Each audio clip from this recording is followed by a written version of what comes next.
Welcome to our program on Kardec Radio.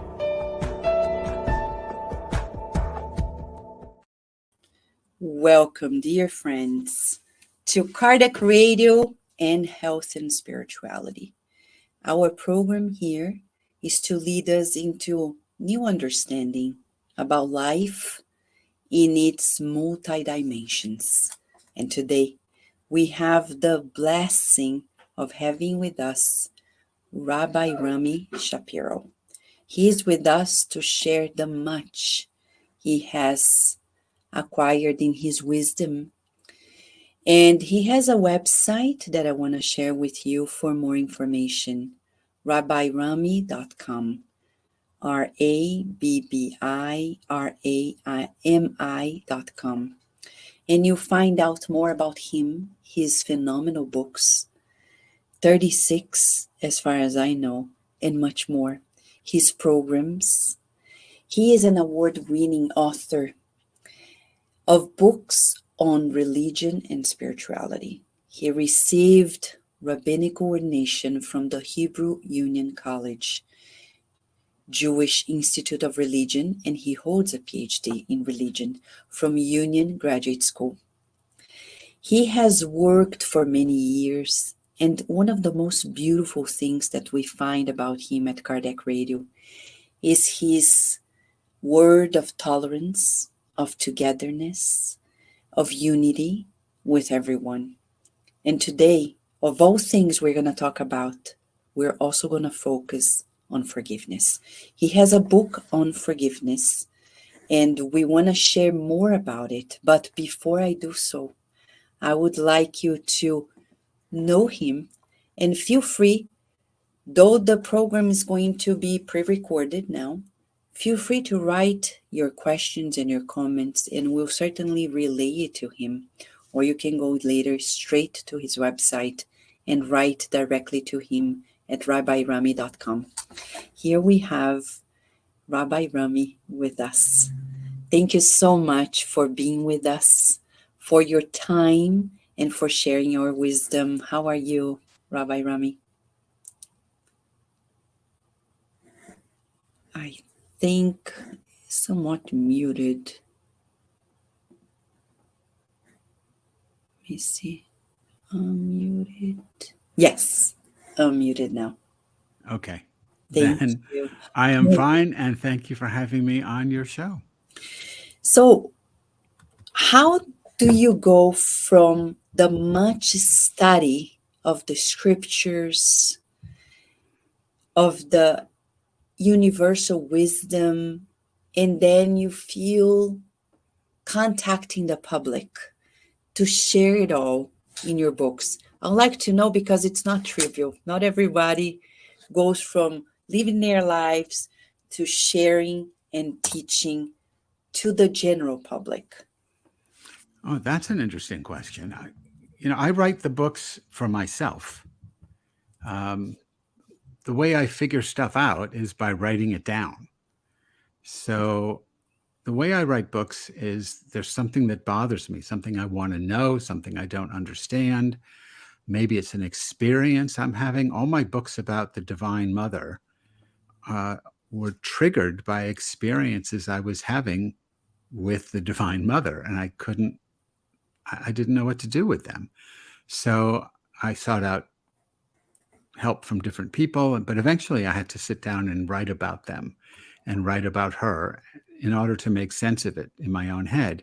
So my writing is in the first place very personal to me, either to understand a text, to understand an experience, to understand an idea. And then what I find is other people are just interested in what I'm interested in. And I never set out, I don't know who the audience is. It's not like I set out, oh, these people need to know about this.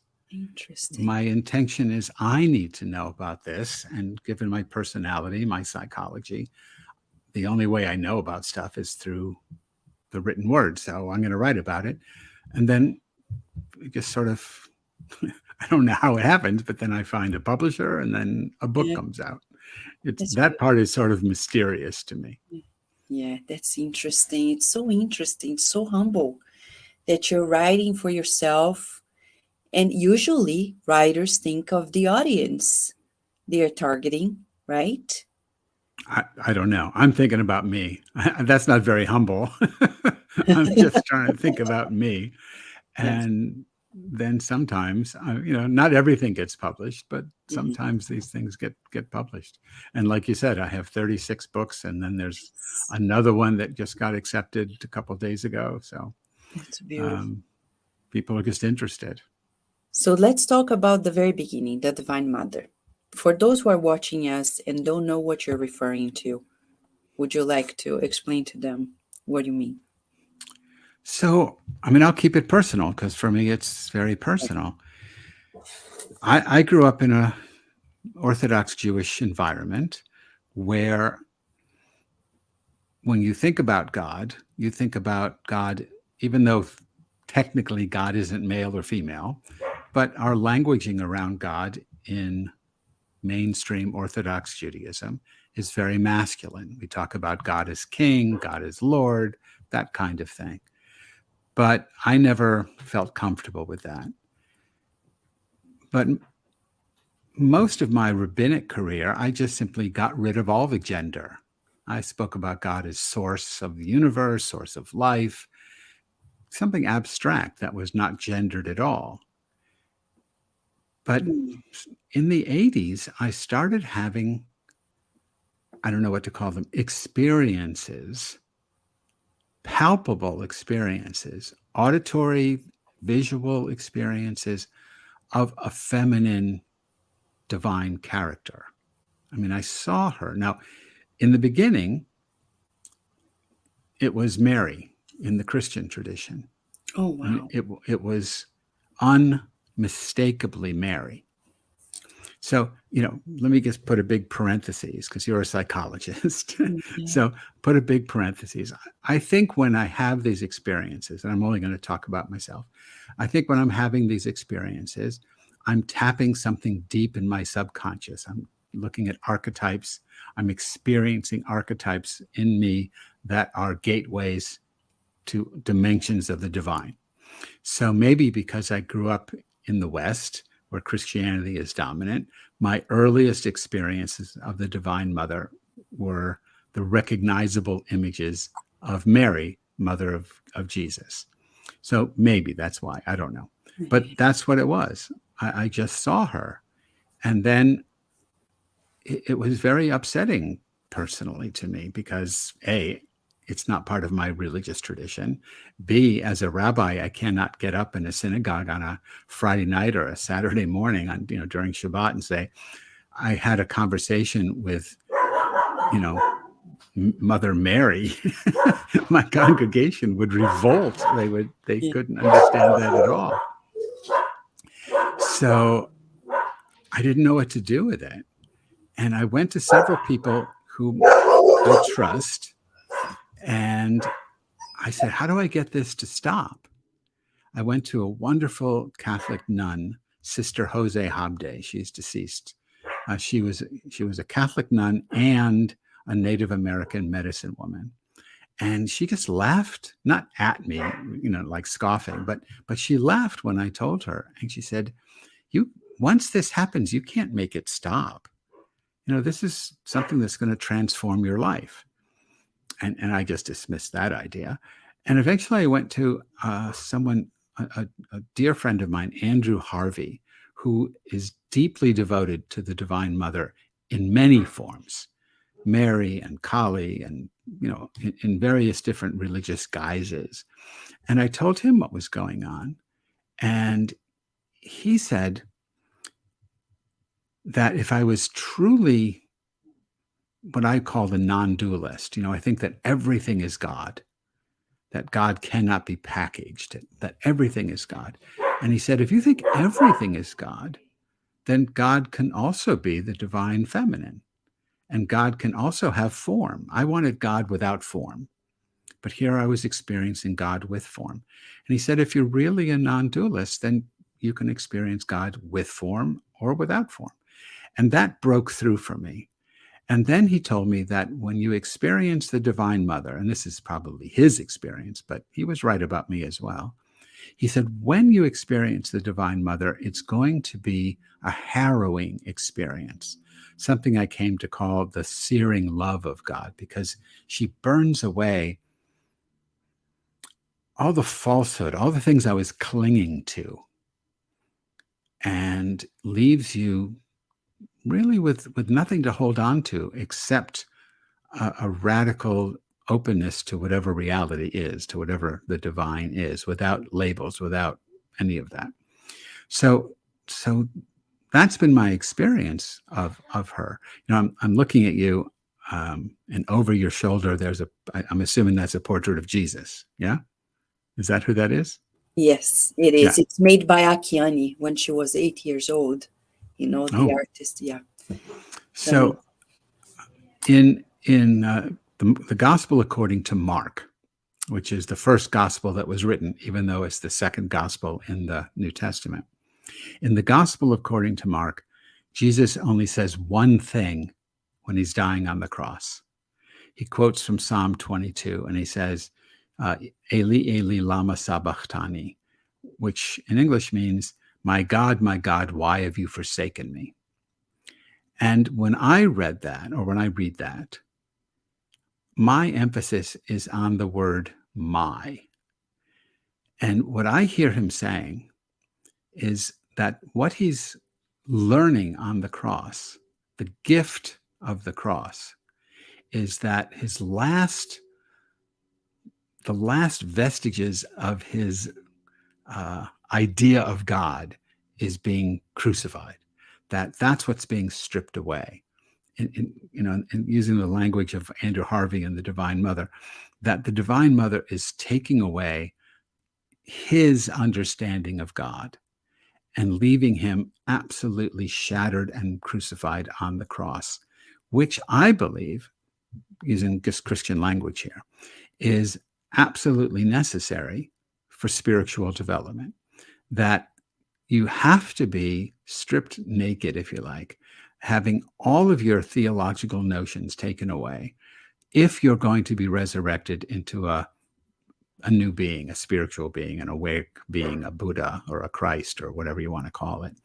If you're still clinging to an image and saying, this is it, this is my God, this is the God of my understanding, you're still locked in ego. But what the Divine Mother does is free you from that. That's my experience. And that's what Andrew was telling me was going to happen. And that's what has happened. And that's what I think Jesus is saying in at least in the Gospel according to Mark, that because Jesus says, follow me. And when you follow Jesus, where does he go? He goes to the cross. So that we all have to be crucified. We all have to have ourselves liberated from the gods of our understanding, and then be left what appears for a moment empty, and then we'll be resurrected into a greater fullness. I don't know if that makes any sense to you at all, but this to me this has been my experience. It's an ongoing experience, but this is what I think is happening. And that's the gift of the Divine Mother. And then I would just say one more thing, if I can just push it one more step. It's not just personal. So it happens to the individual, and I think it happens to civilization.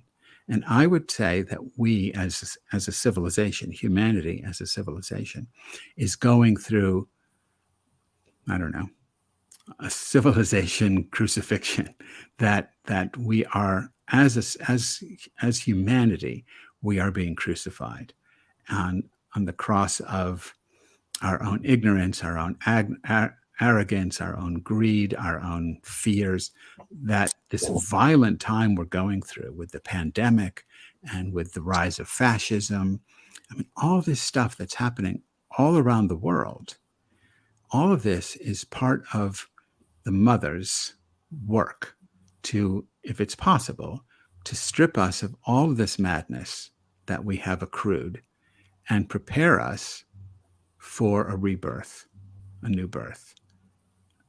If we're capable of achieving it. And I don't know, there's no guarantee, but I think that's what's happening. That's why all of these things are happening in the world, and they're all happening to people. but most of us aren't prepared. And so we just, we have all these deaths of despair because no one's out there saying, wait, this is not a moment of despair. This is a moment of crucifixion leading to rebirth. Let me help you move through the dark night of the soul. But no one's helping us. Our clergy have failed us. I don't know. I'm just sort of preaching here. I don't mean to do that. But I think we're in a very difficult time. Our gods have forsaken us, and we don't know what to do. I agree with you. And for a moment, I was so deeply moved, I couldn't hold back my tears because I could feel your relationship with the Divine Mother. And we also have a deep appreciation. There is a book that is yet to be published, but we translated from the Portuguese, a very renowned medium in Brazil, who discarnated already. But he wrote almost 500 books. He brought a book describing in the last chapter about Mother Mary and what happened during the martyrdom, what was going on in her mind, how she dealt with it. And as a mother myself, I always see in her like the mother of all, teaching us the surrender, the renunciation, the surrender to life, to God, as a parent, for example, because I see when you talk about the anguishes of the current times, one of the most intriguing aspects of our society, especially Western society, is how we don't give enough value to parenting. We think it's mostly a physical thing. You give birth, send them to school, they have food to eat, etc. And we are forgetting the most important. And that's why we at Kardec Radio in our center, we have created an app, Spiritist Support for Parents, to give parents the support that you're saying, because that's where it begins, in the family, right? To restore the sense of family. But as you were saying, you wrote all these beautiful books, and I see that we won't be able to move forward if we don't forgive. Sometimes forgive life for challenging us in things and ways that we didn't expect. In your book, Forgiveness, and I have here for the people who want to buy it, it's so simple. Go to Amazon and it's right there. I wish I could have it on Kindle, in the Kindle, but I couldn't find it on Kindle to refer to people. But it's a guide, and that's what I like. Roadside assistance for the spiritual traveler. I'd like you to talk about it to see if that is the pathway that will lead us to heal. Well, let me say two things first. As far as I know, it's only on Kindle. Is it? Because it says paperback. Maybe it used to be paperback, and I think it's now only on Kindle. I mean, one of the things that I'm very bad about is knowing what's happened to my books. Okay. So you have to check. But don't worry about it. You should. Yeah, it is on Amazon, but I think it's on Kindle. I have a strange approach to forgiveness. I have a strange approach maybe to life in general. And maybe this comes from a number of sources, but one of them is I'm an addict. So I'm a compulsive overeater. I'm a food addict, and I'm in Overeaters Anonymous. So I'm in a 12-step program. And one of the things that you learn if you're in a 12-step program is that you are powerless over your addiction. My sense is that you're really powerless over life. And that doesn't mean you don't have any power, but you're not in control of what happens in the greater reality in which you live. I mean, things are happening. You're not a victim, but you're just part of the happening. You're not in control. You're just part of this unfolding. And so my understanding of forgiveness is to realize that you aren't in control, and that really no one is in control, because there's no one outside of the system that's running the system, not even God. The other day, here in the United States, we had a shooting at a mall, a shopping mall in Texas. And I mean, we've had 200 of these mass shootings since January 1st. I mean, the United States is really going through a dark night in many, many ways. And one of them is this pandemic of mass killings. And the reporters talked to a congressperson from Texas, I think. And anyway, he said, "I have absolute faith in an almighty God who's in charge of everything." I don't know why he said it. It seemed like a non sequitur. It seemed like it had no relevance to what they were talking about, which was gun control. But he didn't want to talk about gun control because he's a Republican, and that's just not something you do. So he just deflected and said, "Well, I believe in God, and God's in control." And the reporter didn't know what to do with that, so they just moved on. But what I heard was, don't worry about it.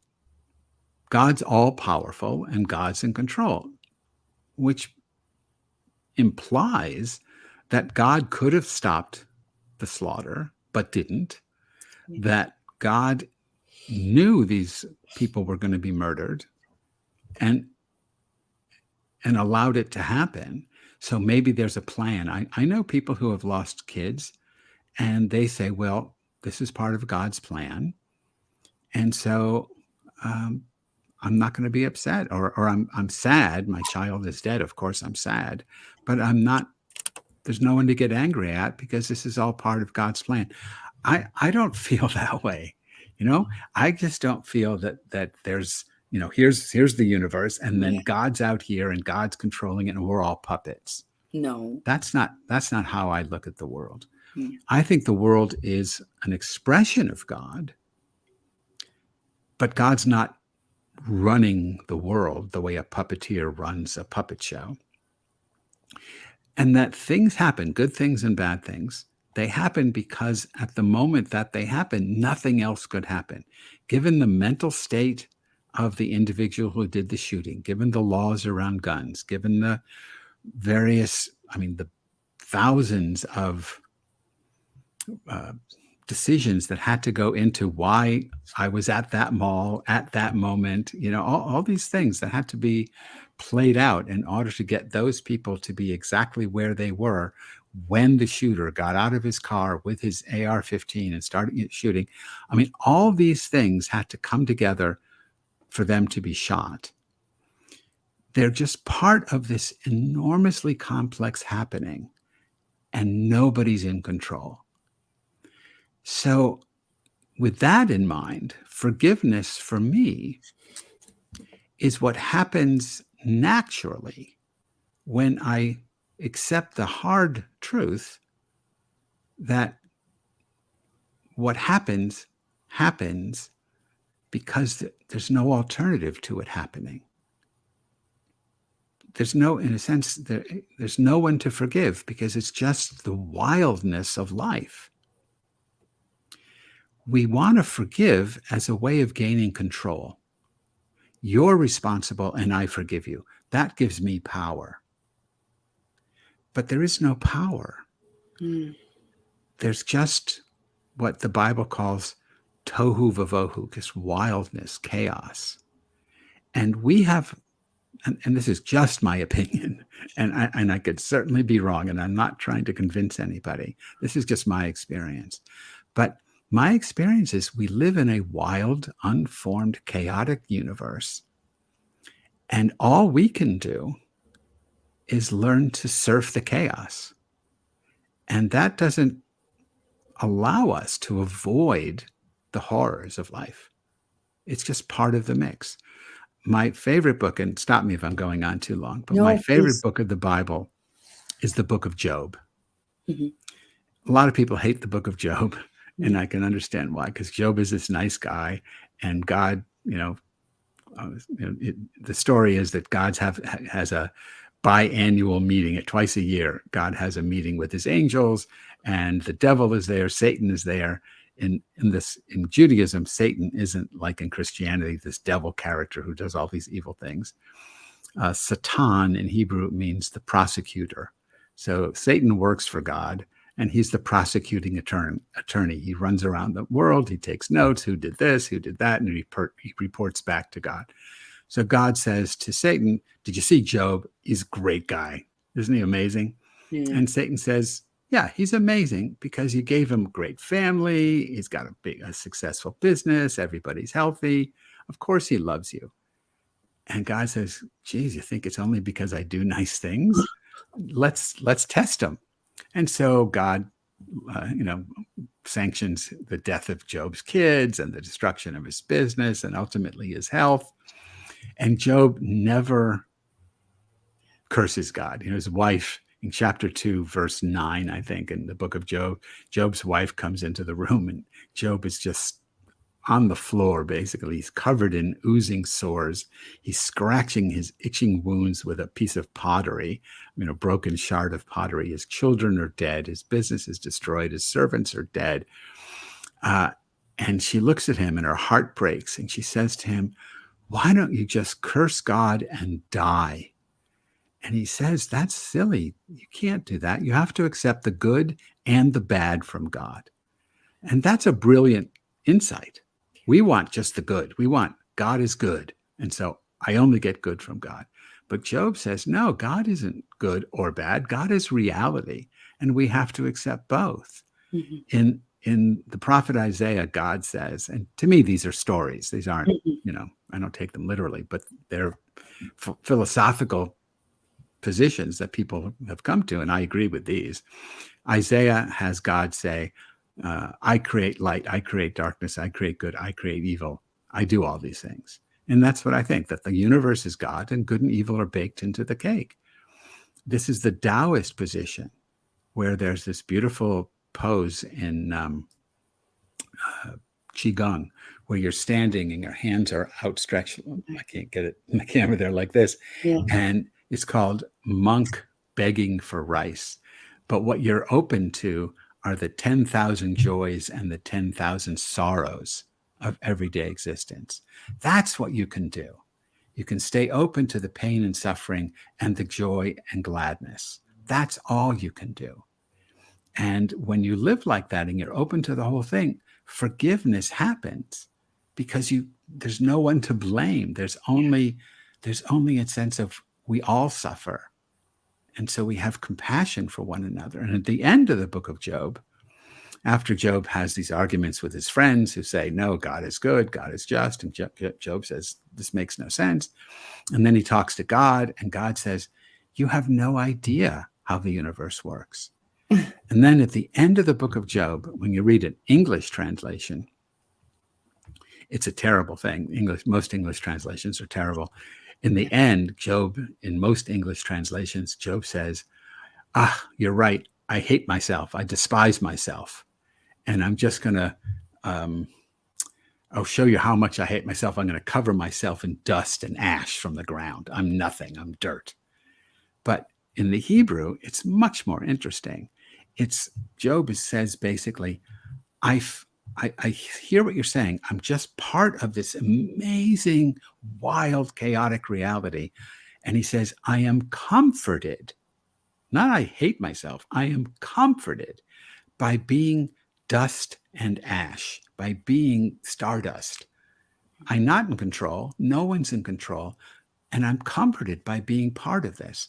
For me, forgiveness happens on its own when I realize, people who hurt me, they really didn't do it on purpose. I mean, there's probably exceptions. I don't want to overstate this. Mm-hmm. Yeah. But most of the people who've done harm, who have hurt me, they were stuck in their own thing. And they were just doing the best they could. And I was collateral damage. When I realized that, I still suffer.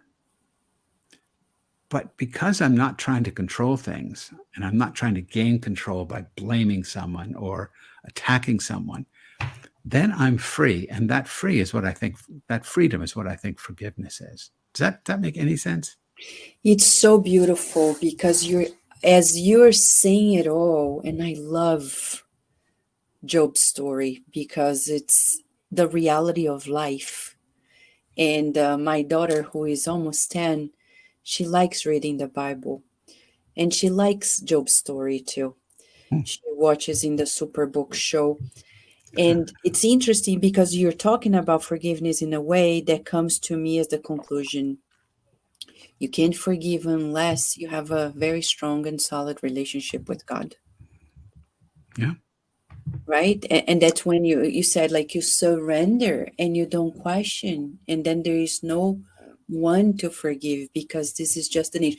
And then as a psychologist, the important thing on your thing is I think that's the most beautiful part of your approach to forgiveness is you let go of the victim position, which is very, very dangerous. When you feel like a victim, you say, no, I'm not a victim. You just say, I'm not a victim, because we all are together in this. Yeah. Right? Is Right. that That's what I what think. I'm getting from you?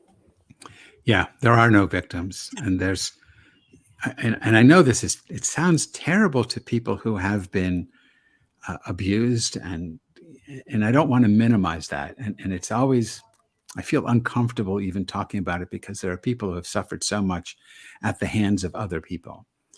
So I have to be careful, and I know people will mishear this, but there are no victims. And in a sense, there are no perpetrators. Everybody is trapped in their own madness. But that doesn't mean they're innocent. Yeah. Right? No, yes. So if someone abuses you, if someone rapes you, if someone, not even so extreme, if someone steals from you, if someone, cons you out of your retirement money or something like that, they are probably driven to do what they do by forces beyond their control. I agree. But that doesn't mean they don't go to jail. That doesn't mean you maintain a relationship with them. That doesn't mean you say, oh, I forgive you and we'll be friends. No. That's not what I'm talking about. I'm talking about knowing that they are trapped in their own madness, and you don't have to be the victim, because when you make yourself the victim, you just trap yourself in their madness, as opposed to realizing, look, that's the game they can't get out of, and you don't have to play it. Yes, I agree. And you're saying the forces that are at play, we as spiritists, we understand from our take that it's much more than the eyes can see, that there are entities. And for example, when you talk about abuse, how many children do I know, I have come to know, who were spanked by the parents? And the parents, you talk to them and they're like, I don't know what happened to me. I just lost my mind. I don't know. And then in our approach, we understand that there's more to the scenario than just the parent and the child. There are other things happening there. Like for Mary Magdalene, for example, at Jesus' time, it wasn't only her. They talk about the demons, that, the spirits that were around. But don't you think, Rabbi Rami, you're talking about when you see the history of humanity on earth? I know we are very slow in our ethical moral progress, but there is a growth. There is hope for those who are watching us. We have a book named On the Way to the Light, and it talks about the history of humankind from a spiritual perspective. And it says that we're progressing, though we're the very same characters that were there in the past, reincarnated. We're progressing.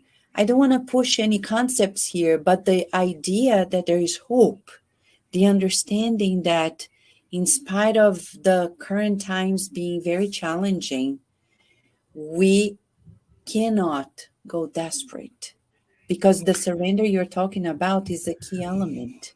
to it all, right? Yeah, desperation is not going to help. Right. Yeah. The only thing I would add to that is, I would say two things. One from the Jewish tradition and just one in general. From the Jewish tradition, there is a teaching from, I'd say 1600 years ago, maybe a little bit more. This rabbi taught that there are always at least 36 people on the planet, not Jewish people, just 36 human beings on the planet that are keeping things from completely collapsing. And the language he used was, there are 36 people on the planet awake to Shekhinah. Shekhinah is the Hebrew word for the Divine Mother. And so the feminine presence of God. And I don't think we should take him literally, because the number 36 in Judaism has a symbolic meaning. It means these are people who, because the word life in Hebrew has a value of 18. So these are people who have two lives. They live for themselves, but they also live for the planet. So what he's saying is there are always at least 36 people who are awake not only to their own well-being or taking care of themselves, but they're awake to the divine in, manifesting as everything else. And so they're acting, as the Bible says in Genesis 12:3, as a blessing to all the families of the earth, human and otherwise. So because there are always this minimum number of people on the planet, it can get bad, but it never fully collapses. Mm-hmm. Then you can build on that with a more general thing, that you and I can be one of those without having, a slow evolution. I mean, there's something like in Zen Buddhism, they talk about gradual enlightenment and sudden enlightenment. So gradual enlightenment takes time, but you can awaken instantly simply by understanding your God. Not all of God, right? But that you are God made manifest. The way a wave is the ocean made manifest. You're it. Like the Hindus say, Tat Tvam Asi, you are that. If you can glimpse that, if you get that seed planted in your conscious mind that you are the divine happening in with and as you, so much of the egoic madness just goes away. And that doesn't take time. That just takes attention. And so at any given moment, that's why I like mantra practice.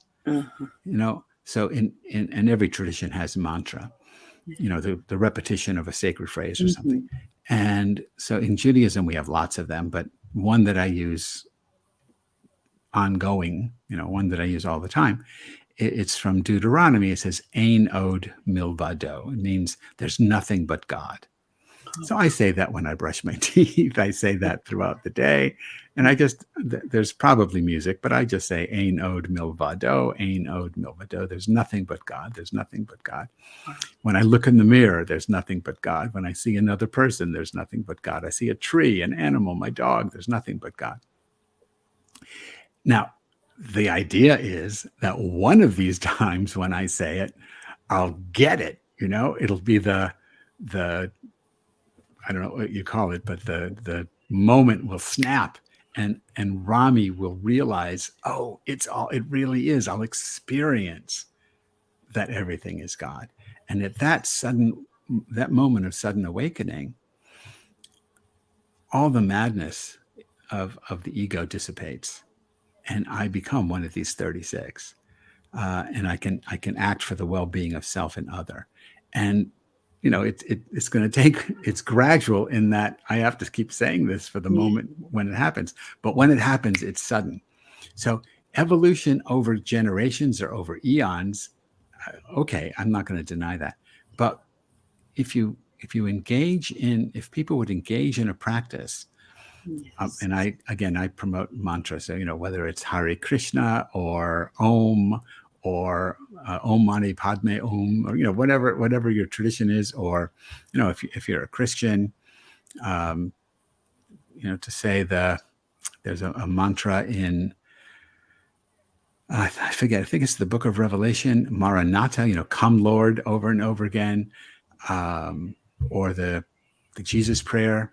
Lord Jesus Christ, have mercy upon me. Whatever it is, whatever your mantra is, from whatever tradition you feel most comfortable with, mantra practice can just prime the pump for that moment when suddenly you get it. And you're not a Christian, Jew, Hindu, Muslim, Buddhist, or anything else. You're just the divine, and you see everything as the divine. And that's the hope, that Yes. we have a tipping point of enough of us who can reach that awareness, and that will shift everything. We don't need everybody to wake up. We need enough of us. Rabbi Abaye, who said there were 36, that's the bottom line. So we don't completely collapse, but we need a tipping point where there's enough of us who are awake, so that we can shift our economy, we can shift our politics, we can shift our sociology, we can shift our climate, so that it doesn't do what everything is doing now. Yes, it's so beautiful. And everything begins with God. I love your mantra. It's so beautiful. And it's the beginning of everything. It's there in the Genesis. When you go to the Spirit's Book by Kardec, question number 1, what is God? Not a who, but the supreme intelligence of the universe. However we want to name it or explain it, but it's mostly a feeling. But you see the new generations are becoming less religious, more distant. For example, my daughter, she goes to school and she says, Mom, only 1 or 2 friends of many, they have a religion. And you say, my question is, do you have your relationship with God? Because if you do, I'm happy. And then you have your friends in our center, etc. But it's a question nowadays. The new generations across the world are becoming less religious. Do you see it that way, or do you see it differently? And how to overcome if that's the So I'm a little more optimistic, less religious, but more spiritual. Okay. The religion, I think people are becoming less religious, and this is, an American point of view, maybe. But when they look at religion, when people I know, and this includes my grandchildren, I have an 8-year-old, I have a 8-month-old, but I have a 7-year-old and an 8-month-old, but the 8-month-old is, he is God. He doesn't know. He's all one with the universe. Yeah. A blessing. But when my kids look at religion, they see politics. They see people arguing about Israel. If they see people arguing about gun control and drag queens and LGBTQAI plus stuff, and they don't see people talking about awakening to the divine or cultivating compassion. They don't want anything to do with organized religion. They don't want to be there. They might be interested in Jesus, but not Christianity. They might be interested in Jewish mysticism, but not synagogue. They might be interested in God and godliness, and like you said, infinite divine intelligence, but they're not going to get that in their religions. So what I see happening is that people are leaving organized religion and looking for something more experiential and immediate, and not, bounded by gender and all the other stuff that religion is caught up in. So I'm more optimistic than that. But again, I live in a place where if you're a Christian, I live in a part of the United States where if someone identifies as a Christian, more often than not, they identify, when they say I'm a Christian, what comes with that is I'm against gun control, I'm against LGBTQ, all that equality. I'm against trans people. It's all about the things I'm against. It's never I'm for forgiveness. I'm for compassion. I'm for love. You read what Jesus says in the Bible, and then you talk about what my Christian neighbors are for. It's like there's no connection. I agree. So yeah, so religion may be fading, but spirituality not necessarily. Yes, we as Spiritists, I came from Brazil 25 years ago. I came from a 5-generation Spiritist family in a very Christian country, and it's more Catholic than otherwise.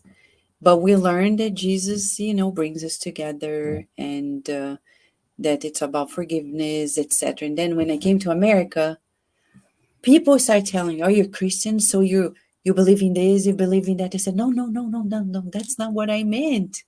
So I understand that things are becoming a little. The conception of it all here has to change, and that's why we translated the book "Good News" that we mentioned. And I'm very happy that this series, The Chosen, is being promoted on Prime Video, because we can see much of the Old Testament, the scriptures there, rescued and also bridging it up to the truth about the spirituality of Christ consciousness in general, leading us to more unity, to less separation, dissension. Because when I read your books, I feel the togetherness of all the things. When I hear you speaking, when I come across your writings, I become deeply moved because I don't feel I'm different. I Right. feel we are equal. That's how I feel when I hear you and I get your writings, that you're bringing us together. And I think of all things, besides connected to God, is to learn to connect to one another. And I think I that's think they're the same. right. I agree with you, and I thank you for that observation. I hope that's true for more than just the two of us. But I think it's the same when you experience the divine. It brings you together with God, but it brings you together with everything. Yes. I mean, I came to this. All that is, if to the extent that you're right, that those things are reflected in my books, it's because of an experience that I've had when I was 16, and that I've continued to have. I mean, I'm in my 70s, over the decades. But when I was 16 years old, I was just starting my study of Zen Buddhism, my practice of Zen Buddhism, and I had this thing happen to me during meditation where I disappeared. Rami was gone. And so there was no experience, because there was no I there to experience it. But when the I returned, I knew, not believed, I just knew that everything was one thing. And I felt love for everything and love from everything. But there was just this one thing. I mean, I ended up calling it God. You can call it Brahman, you can call it Tao, you can call it nature, you can call it mother, whatever you want to call it. But there's just one thing, not a great word thing, but there's just one thing. And that's an experience that I've never lost. And it defines all of my work. And I wish it defined my life better than it does. Yeah. So I wouldn't have any, us and them, but I'm not perfect. But yeah, that is my truth. And I think that is the truth. And I think it's the truth of every mystic. I think that's Jesus' truth. One of the challenges that people have who are followers of Jesus is that the people who teach them what Jesus said don't understand what Jesus said. And they get a real limited, narrow understanding. And it's a shame. It's a shame. And maybe, I haven't seen the series you're talking about, but, maybe that will help a little bit. But just can I give you one example of what I'm talking about? Of course.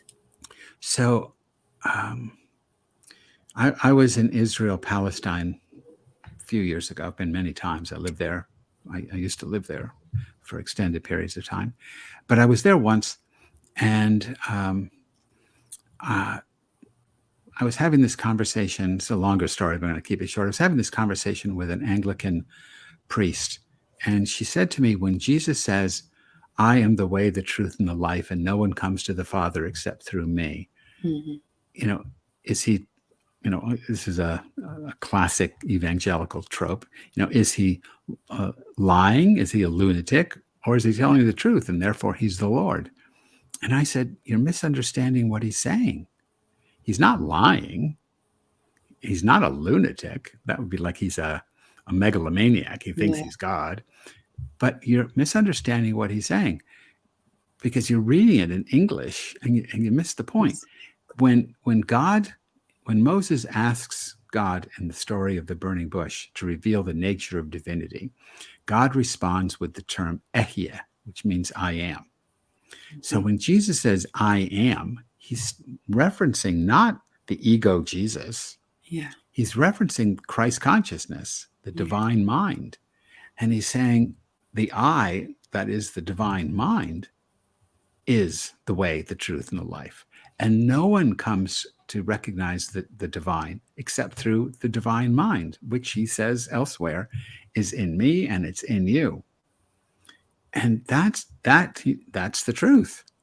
And I think what he comes to teach, and what Buddha came to teach, and what, Krishna, and I mean, all these great mystics and all these different traditions, and some outside of traditions, like, well, we don't have to go into all these people, but, men and women from all these different traditions and no tradition are telling us is that you have this divine consciousness. Yes. And all you have to do is access it. Yes. And so that's what I said to this priest. And she said, well, that's interesting. Well, I agree with you. It makes sense. It makes sense. You need to understand the depth of the concepts. I have a friend who translated the New Testament from ancient Greek to Portuguese, and it was the first time that it happened in Brazil. And he was telling me similar things about, the mishaps in the translations. And I've been translating books from Portuguese into English for more than 25 years.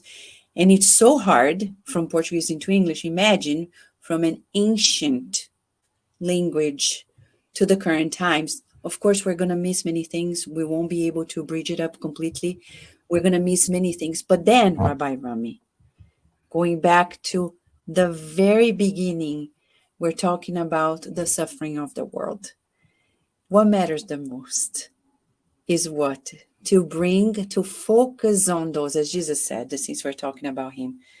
He didn't come for those who are healthy, but the sick. So we are also here having this conversation for the people who have their pains, their sorrows, their anguishes, their questions, and they are seeking light, relief, consolation, hope. Not that we want to create a story for them to be hopeful for, but really to relay the imponderable remedies that can, bring them eternal relief. I've seen people. I have in my own family. My grandmother, just to give you an idea, she's 95. And you talk to her, of course, she's at an age that she feels the body's different.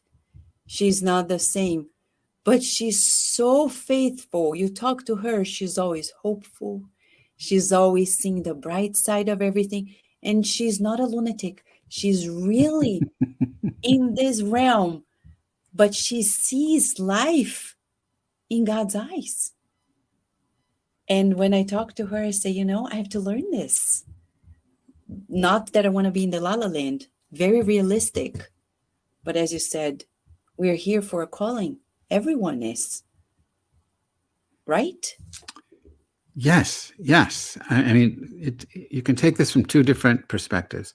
When you see someone who's suffering, our task as one who sees the suffering is to do unto the least of these. I mean, that, we try to alleviate suffering, feed the hungry, clothe the naked, right? All of that. That's part of our task. But when you are suffering, I think one of the things that people can do, and there's lots of things. I mean, you seek out counseling, you seek out spiritual direction, you can seek out, there's all kinds of practical things, but on a different level, because we're not talking that way, but on a different level. And just, I'm going to use your mom as an example. So she's 94? 95. 95. Yeah. Grandma. Okay, so 95. So her body is 95. Yes. Her consciousness is infinite, is ageless, it's eternal. So I am a student of Advaita Vedanta Hinduism, Ramana Maharshi, Nisargadatta Maharaj, these guys. And one of the practices that I learned from my teacher is to, I don't know how to say it simply, but to become aware of my body, because I do this, I have physical issues, to become aware of my body, and then to ask the question, who is aware? Who is aware of this pain? Who is aware of this heart problem? Who is aware of whatever it is? And because I have this heart issue, so who is aware of this heart problem? And the observer of my heart doesn't have a heart problem. It hasn't got a heart. It has no body. It's just consciousness. And it has no age. It was never born. It has no gender. It has no name. It has no nothing. It was never born. It doesn't die. It's just divine consciousness. The more I can plug into that, the more I can, on one hand, I can sort of forgive my body for having whatever problems it has. The more I can allow my body to go through whatever healing, if healing is possible, that it has to go through. But the more I can recognize that yes, I have a body and my body has problems, but I'm part of this greater I am that Jesus talked about. I am part of that, and that has no problems. Can I rest more and more in that consciousness and find comfort in doing that? That's what Job finds, I think, at the end of Job, the book of Job. That's what I find when I practice this, when I'm dealing with my own physical problems, even my own, my own emotional issues. We are God in that sense. We are a manifesting of God. Can this wave recognize the ocean of which I am a part? And when I do, there is a deep spiritual healing that happens, even if my body's going to die. There's a deep spiritual healing that happens. And we have access to that 24/7. It's just a matter of stopping, breathing, and then turning toward that consciousness and saying, okay, who is aware of this suffering? Yeah. I don't know if that makes any sense. And I learned this from, in person with a teacher, and so saying it over Zoom, is probably a little. No, it makes weak, sense to me because we are not the physical body. We're connected. We understand we're connected to the physical body. I even tell my daughter, say, you bump your knee.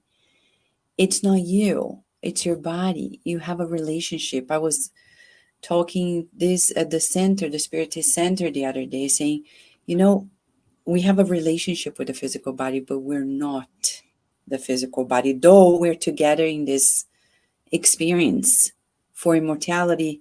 We will carry memories about it. And how do we deal with it? How do we not limit ourselves to the limitations of the physical body? It's a learning experience. Only those who have such opportunities. And that's when we see what you're talking about. Job, why would God allow us to go through challenges?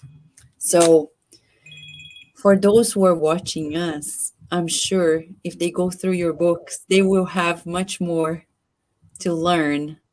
And this lightness of your wisdom that is so invitational, Rabbi Rami, I feel it's so invitational. It's so if I feel the sense of togetherness and unity as true remedies from your books. And I want to thank you for being here with us. Well, thank you very much. It was delightful. Thank you. Thank you. Thank you.